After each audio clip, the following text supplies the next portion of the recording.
ایران کے بادشاہ نے اپنے بیٹے کو پڑھانے کے لیے ایک استاد صاحب کا بندوبست کیا۔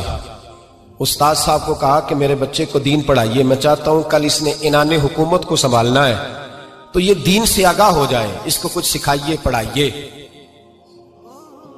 بہت نیک بزرگ بڑے درویش عالم پڑھانے لگے، اسباق مکمل ہو گئے، دین کے اسباق قرآن مجید پڑھایا، احادیث طیبہ کا درس دیا، اصول فقہ سے روشناس کرایا۔ جب بچے نے مکمل تعلیم حاصل کر لی اور آمین ہو گئی، دستار ہو گئی، فارغ ہو گئے، تو پھر ایک دن استاد صاحب نے کہا بیٹے کل تم نے ضرور آنا ہے، کچھ بات کرنی ہے۔ شہزادہ گیا ملنے استاد صاحب سے، استاد صاحب نے کنڈی لگا لی، ہاتھ میں درہ پکڑ لیا، مار مار کے پورے وجود کو زخمی کر دیا، کوئی غلطی نہیں، کوئی بات نہیں، مارا۔ اب بچہ آیا آ کے بادشاہ سلامت سے کہا کہ ابا جی سمجھ نہیں آئی، بڑا مارا ہے استاد۔ تو سیانے تھے نا بادشاہ، یہاں تو قاری صاحب روز کٹہرے میں کھڑے ہوتے ہیں، مولوی صاحب آپ نے میرے بچے کو کیوں مارا ہے؟ آپ 8,000 کے مولوی ہیں، میرا کئی کروڑ کا بچہ ہے، سویرے بدل لیں گے، خبردار آپ نے بچے کو ہاتھ لگایا، اپنی حیثیت میں رہے معاذ۔ جو قومیں استادوں کو کٹہروں میں کھڑا کرتی ہیں وہ ترقی نہیں کر پاتی، جو استادوں کو کٹہروں میں روز کھڑا کرتے ہیں۔ کہا ابا جی بڑا مارا ہے، تو والد بڑے سمجھدار تھے، کہنے لگے بیٹا استاد باپ ہوتا ہے، وہ زیادتی نہیں کرتا، کوئی بات ہوگی میں تیرے استاد کو کٹہرے میں نہیں بلاؤں گا۔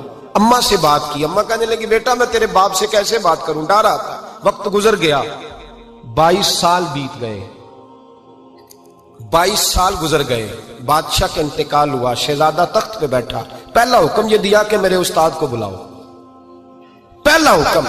استاد جی بوڑھے ہو گئے تھے، چھڑی کے اوپر ٹیک لگا کے آئے اور بھویں سفید ہو کے جھک گئی تھیں، یوں آنکھ کھول کے بڑی مشکل سے دیکھا، کہنے لگے شہزادے حکم ہو۔ کب میں شہزادہ نہیں، اب میں بادشاہ بن گیا ہوں۔ استاد جی 22 سال بیت گئے، آپ نے مارا تھا، پر وہ درد چونکہ زیادتی کی تھی، میرا قصور کوئی نہیں تھا، تو نہ میری روح سے درد گیا ہے نہ میرے جسم سے گیا ہے، میں بے اختیار تھا، پوچھ نہیں سکتا تھا، آج با اختیار ہوا ہوں۔ سب سے پہلے پہلا حکم آپ کو دیا، بلایا ہے، بتائے کیوں مارا تھا، کیوں مجھے مارا تھا، میری زیادتی بتائے۔ تو استاد بوڑھے استاد کی آنکھیں آنسوں سے بھر گئیں، کہنے لگے بیٹے بس آج کے دن کے لیے مارا تھا، یہ جو دن آ گیا نا میری زندگی میں اس لیے مارا تھا، یہ میں چاہتا تھا میری زندگی میں وقت ہے، آج کے بس میری مراد پوری ہو گئی۔ کہا صاحب کس لیے، مجھے بھی سمجھائیں۔ آپ فرمانے لگے کتنی دیر ہو گئی تجھے مار کھائے ہوئے، کتنا زمانہ بیت گیا؟ کہنے لگا 22 سال۔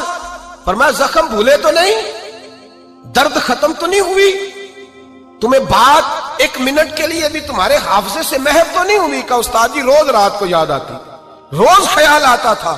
استاد کہنے لگے بھائی تو بے اختیار تھا، پوچھ نہیں سکا، 22 سال تجھے یاد رہا، مجھے پتا تھا تو ایک دن حکمران بنے گا، میں نے تجھے اس لیے مارا تھا کہ بیٹے یاد رکھنا، کسی پہ ظلم نہ کرنا، اگر تجھے 22 سال تک یاد رہا ہے تو جس پر تو ظلم کرے گا اسے بھی قیامت تک یاد رہے گا، اور یہ یاد رکھنا تو آج با اختیار ہوا تو تو نے مجھے بلا لیا ہے، قیامت کے دن غریب با اختیار ہو جائیں گے، مظلوم با اختیار ہو جائیں گے، وہ با اختیار ہوں گے للہ الواحد القہار، رب کریم کی بارگاہ کے اندر ان کا اختیار ہوگا، اکیلے اللہ کی حکمرانی ہوگی، پھر وہ بلائیں گے بڑے بڑے کج کلاہ، دنیا میں جن کی پگڑیاں اونچی تھیں وہ سر جھکائے کھڑے ہوں گے، دنیا میں جو ڈکٹیٹر بنتے تھے ان کی پشتیں لال ہوں گی، ان کو غدار لکھا جائے گا، قیامت تک نہیں بھولے گا۔